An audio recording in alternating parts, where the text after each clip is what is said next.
Bonjour toi, je t'invite à découvrir quelques-uns des phénomènes les plus sympas créés par Mère Nature. Je vais commencer par le ciel rouge. J'avoue que ce paysage fait un peu peur, comme s'il s'agissait d'une scène de film. Comment notre ciel bleu peut-il devenir rouge ? Les autorités de Jushan, en Chine, ont assuré que cette anomalie n'était pas liée à l'activité solaire. Cette coloration est due à la réfraction des lumières rouges des bateaux de pêche. Ce jour-là, le temps était brumeux et nuageux.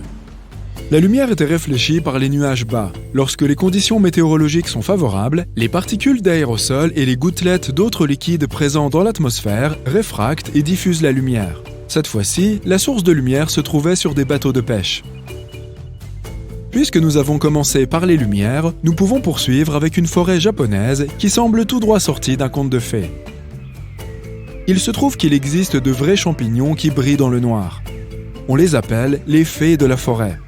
Mais leur nom officiel est le Massina luxshelli. Ce sont des champignons bioluminescents. Cela signifie qu'ils brillent. Ces champignons à la beauté mystique sont dispersés sur les vieux arbres et les sols meubles. On peut les observer dans plusieurs forêts du Japon.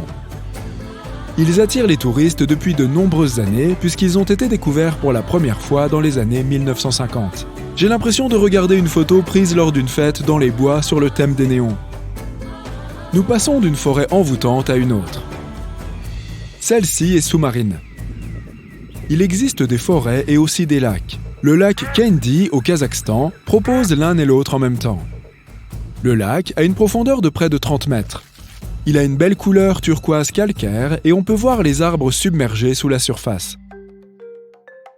C'est un tremblement de terre survenu en 1911 qui est à l'origine de la formation de cette forêt engloutie. Le tremblement de terre a créé un énorme glissement de terrain calcaire qui a formé un barrage naturel. La pluie et l'eau ont rempli le barrage. L'eau recouvre entièrement les racines des arbres. Cependant, leur partie supérieure reste au-dessus de la surface. Cela donne au lac un air sinistre, surtout si le temps est brumeux.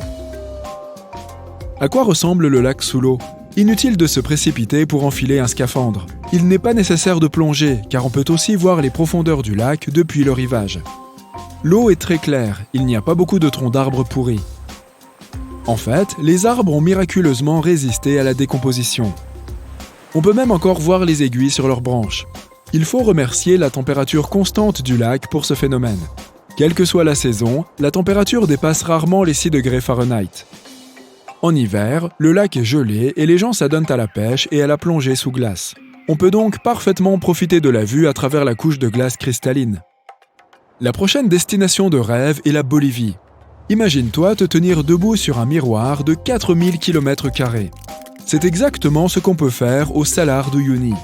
Il s'agit du plus grand miroir naturel du monde puisque c'est une plaine salée réfléchissante. Cette formation est le résultat de milliers d'années de métamorphose de plusieurs lacs préhistoriques.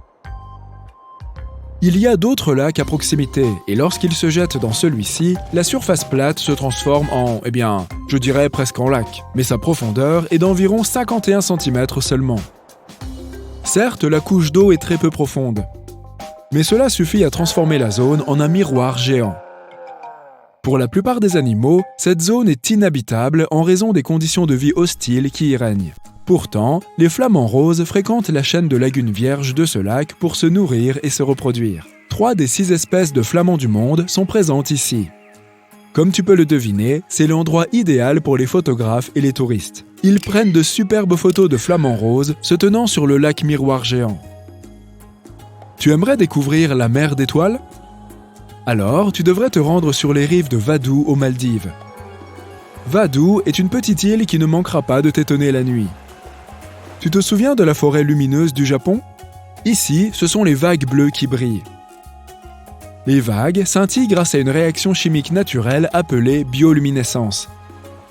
Le phytoplancton est le responsable de cette lueur bleue. On dirait que l'eau brille au moment où les vagues touchent le rivage. L'étape suivante nous mènera dans le sud-ouest des États-Unis. Voici la vague en Arizona. Il s'agit d'une formation de grès unique. Les sédiments ont une forme ondulée et des couleurs intéressantes.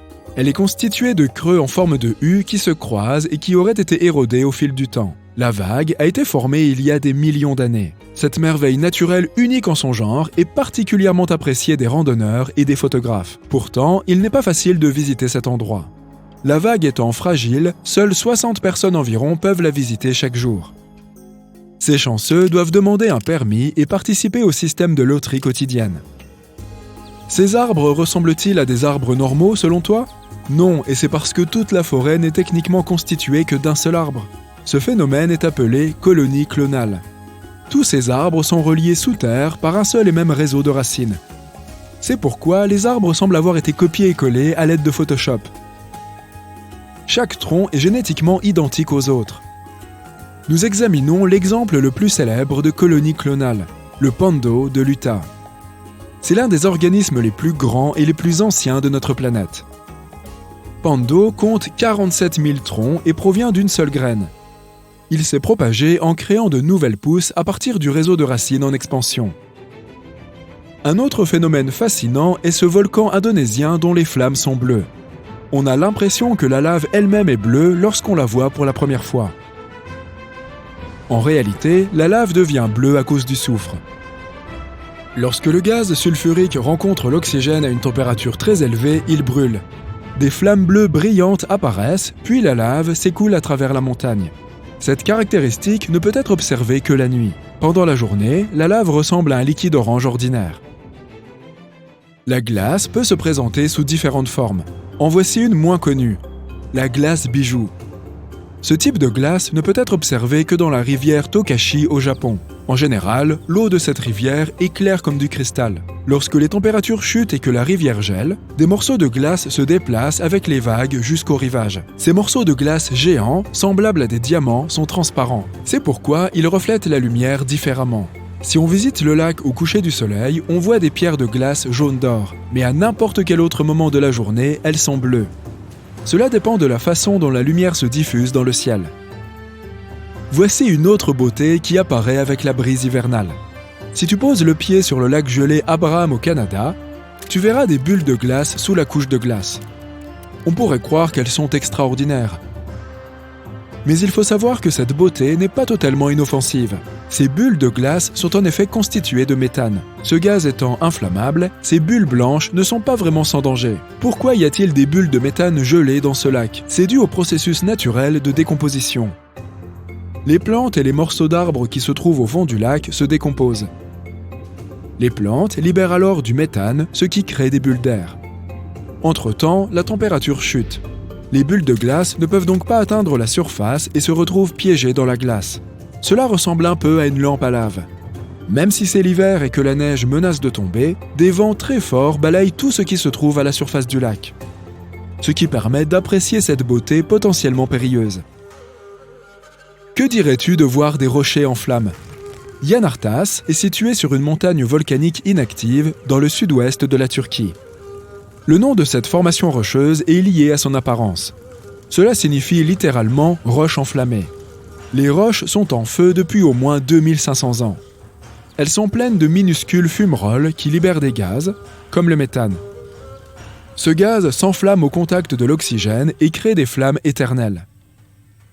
Yanartas n'est pas la seule roche spéciale à produire des flammes éternelles. Une petite chute d'eau située dans l'ouest de l'État de New York produit également ce type de flamèche. Ce même phénomène se retrouve dans les Eternal Flame Falls, chute de la flamme éternelle.